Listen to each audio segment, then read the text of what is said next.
whenever I put that face paint on, it's kind of like the super me, and the person that can do things that me in everyday life, that I in everyday life am not capable of doing. It kind of, you know, Trigger does what Chandra wishes she could do. You know what I mean?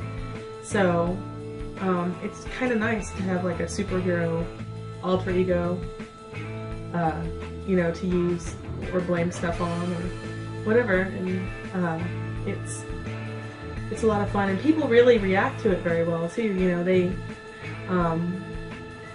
can pick me out of the crowd and, you know, pretty easily, you know, identify me, you know, I mean, with ease anyway. And a lot of times people kind of like that. They kind of like that Undertaker, you know, like, you know, wrestler image, but really there's actually, you know,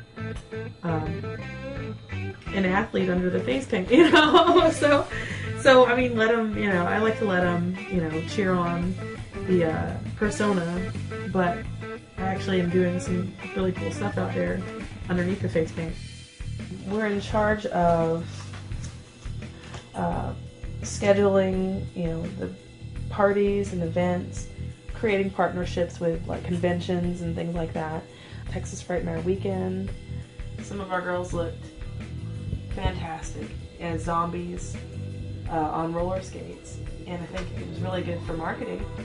And we also handle part of the bout production, the posters, the flyers.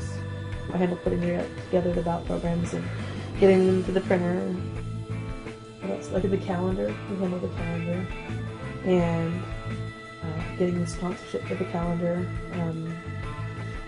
scheduling all the photographers for every bout, or we deal with the press. We send out press releases for pretty much every event. I mean, my day's full. You know, I can't get it done.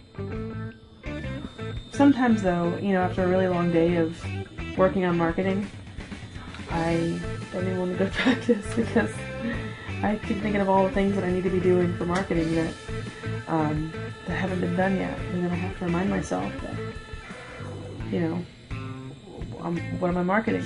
Skating. You know, gotta get there, gotta go skate, because that's what it's all about.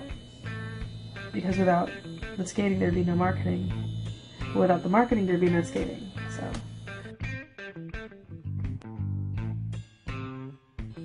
We're full now. The league is full, just about.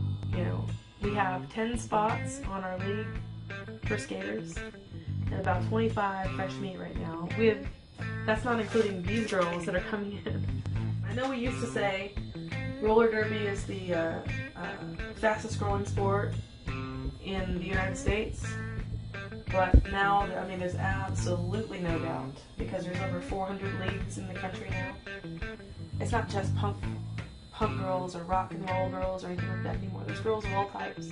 People are responding to us differently than they used to. We're kind of treated a little bit more like sports figures. You get noticed a little bit more. People recognize you in the community. This little girl who's probably 9 or 10 years old, named Samantha. She's my #1 fan, and she comes to all the bouts. She made this little plaque for me, or this little picture frame. It has a picture of she and I together, and one of the pictures has a picture of her holding one of the bout posters that she made, or one of the